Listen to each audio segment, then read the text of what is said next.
of a top 8 finish at the International 5. A jump of $600,000 on the line as we head down to our comment. All the way back to base to get his mana up. Now Swindle, real trouble. The blink, he waits again as long as he possibly can before using it while on top lane. The fissure comes down, but it's an anti-mage with the nukes that can have enough. It's Chen having his first presence in the game.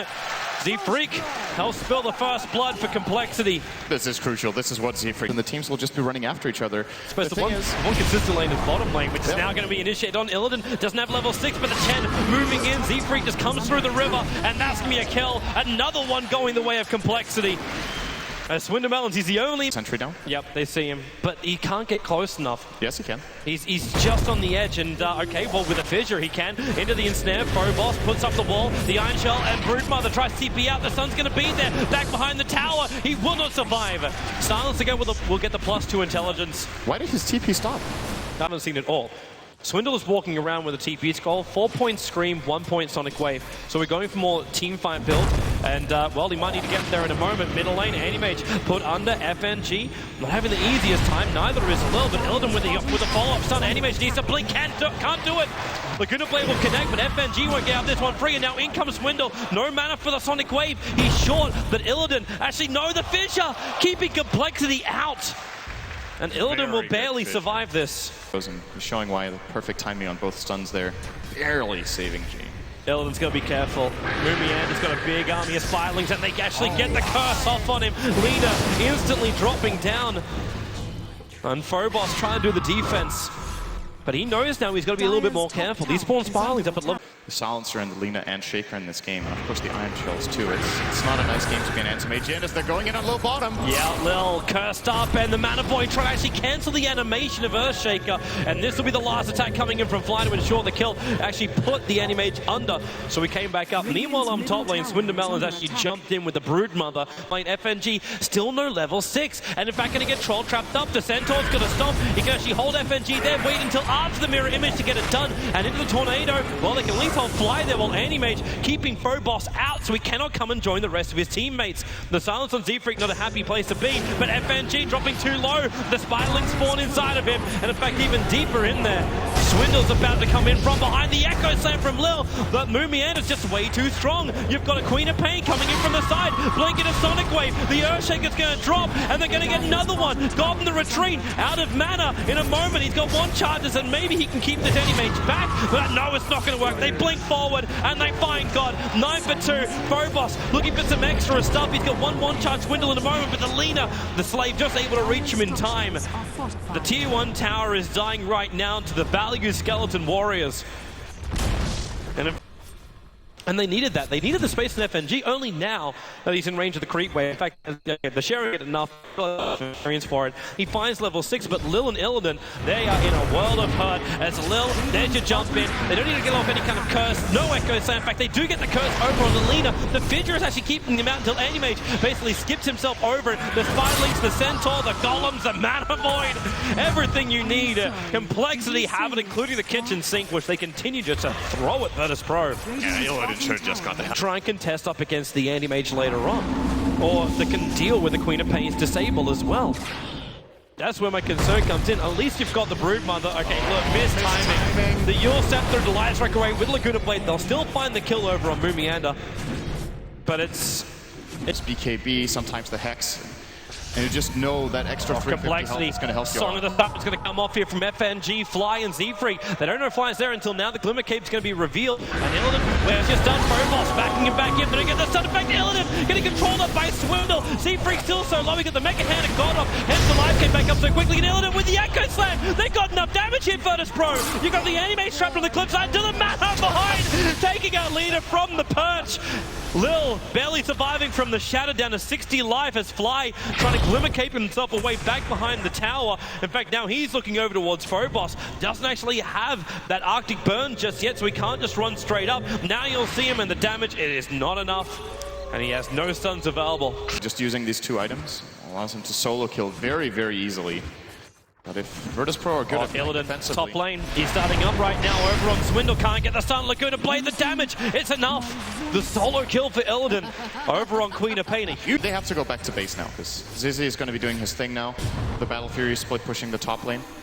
Z-Freak needs to walk away. That's Dire Observable. Is right on top. Illidan follow-up stun with the Lacuna Blade. Insurance in the kill and 50 gold now for that Aghanim Scepter for Lina. But you've also got Lina running around on the field. Lil, Swindle jumps in. Sonic Wave's gonna miss. Well off target. Now Lil prepares himself. He's going to look for the totem stunner with the timing from FNG. In fact, maybe with the Echo Slam, the back hit. Swindle! Oh my! Okay, they wanted him dead. That was 3 ultimates in a vacuum. Whew. Just have this big question mark about what's happening inside the pit. Illidan moves forward now. In fact, Lil with a fissure. They find Z-Freak. Laguna Blade's available and they just pop the Chen straight away. Meanwhile, further up, God, the back will not be able to save him.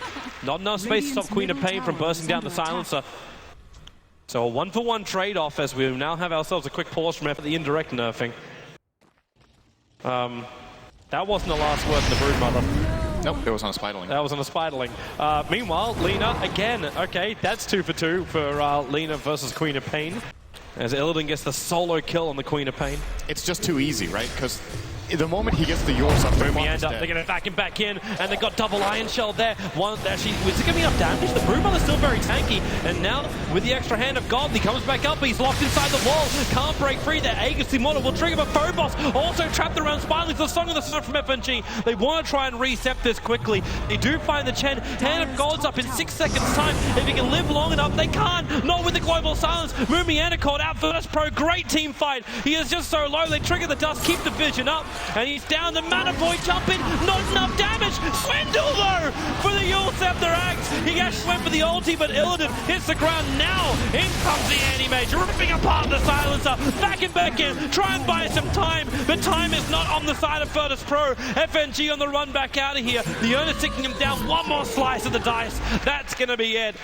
Phobos will be able to run himself away to safety, finding himself a very lucky regeneration rune as well. But wait, they can actually prepare for this?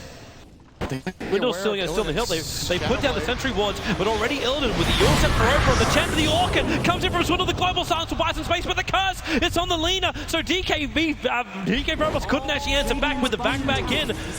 They get a little bit more space now. The Broodmother makes his way. The Manasal dodging out of this, and Illidan so low. The Song of the Siren again. BP. They try and reset this fight. Gets an upper hand. Flies back down again. And where is the attack? The Light Strike Array. Collect on Anti-Mage. He's almost down. In fact, they will bring him down. Swindle being held up in the embrace. He will still actually be able to pop himself away with a blink. Actually sent back all the way back to base by the Chen, but the rest of his team is not so lucky. God will take a triple kill.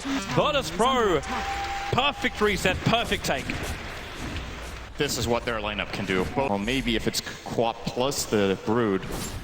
So, but that defeats the purpose of what we're talking about. We're talking about Brood adding pressure. Now Yule Scepter is going to go up and fly. Instantly jumps in, curses over on Lina. It drags a little back as well as the illusion from the wall of Anti-Mage. The Song of the Siren will find Fly. The Arctic Burn wears off, so at least Virtus Pro will get the consolation prize of the kill. But then again, Chen tried, well, he was thinking about sending him back. Not going to work. But they get Fly for that. That was still a pretty hefty. They get Fly for that. That was still a pretty hefty commitment from Virtus Pro. As long as they hold their tower and buy time. Oh, they're going to kill him. Swindle, the Echo Slam and the stun. They're not in range. They can commit Global Silence if they need a little bit more time, and they don't. Silencer will take the kill over on Swindle, and Virtus Pro, they have found their motion. They've found their... sorry, with the Hex of the Silencer now, a secondary Hex on the Darkseer. You have so much pure damage between the Silencer and the Lina to deal with him now. Yeah, they give it a crack. They may just have enough. However, with that Hex and now Global Silence, Anti-Mage tries to break free, but the Song of the Siren from FNG is going to hold complexity here. Dust, nowhere to get himself out with a clip game. The back into the wall with the Lacuna Blade. Virtus Pro showing just how much damage they've got. They will not only take the kills, but a little bit further. But Lil's back a long, long way. God, now he's farming up. You got the Broodmother right behind him. Fresh BKB also arrived. And God, there's your Orchid. They start him in Sonic Wave. They really want to kill him. The silence of the BKBs allows Swindle and Mumianda to keep on fighting. And FNG, some of the time, not enough control. Meanwhile, East, they've managed to find the kill over the Winter Wyvern. Illidan going to go to work. The back in and go to a double wall. Phobos sticking in front, body blocking up Mumianda. They see him perfectly. He's going to die as a pig right now inside of the Dire jungle. And even more, the Anti-Mage is brought down. They combo with God, who bought back into the fight, but well worth it. 2 cores and a support. so he can at least force them into getting that. Complexity. It's not like it's a bad idol. They're coming in right now. Virtus.pro, they get the initial stun, and there's your Song of the Siren catching almost all. In fact, it actually isolates the Anti-Mage, and Phobos, he really wants to find this kill. Global Silence, that's number one. That's number two, and there she goes. Anti-Mage just can't walk away. Even the 3 hexes at Laguna play, they bring him down. 105 seconds of the Silent, the Sonic Wave. Minimal effectiveness, and Illidan a double stun, and back in again for the Earthshaker. He's able to find his double stun. The curse is down, but again, we talked about this. There's just not enough damage coming from it. The slave kills up Chen. He was trying to TP himself away to safety inside the pit, unable to do so. And now Virtus.pro, even with the stun on Swindle, he'll be able to get himself away. But they will claim yet another Roshan here against Complexity. They find the kills, they find Roche, and this is definitely 1 lane Rax, maybe 2. Yeah, they're even getting the momentum on the bottom. Naga sent the illusions down there, and then jump in. Phobos backing back Swindle. They got the Hex off with a follow-up stun. It's just buying space to ensure the Rax is taken here by Virtus.pro. Still 30 seconds until Anti-Mage returns. And they might give him the respect, but then again, when you get a yield scepter like this, over on Mumianda, Laguna played the try, send them back, and it's going to do the work, however. That's the callback. But Rax still goes the way of Virtus, or it could be the game-winning move.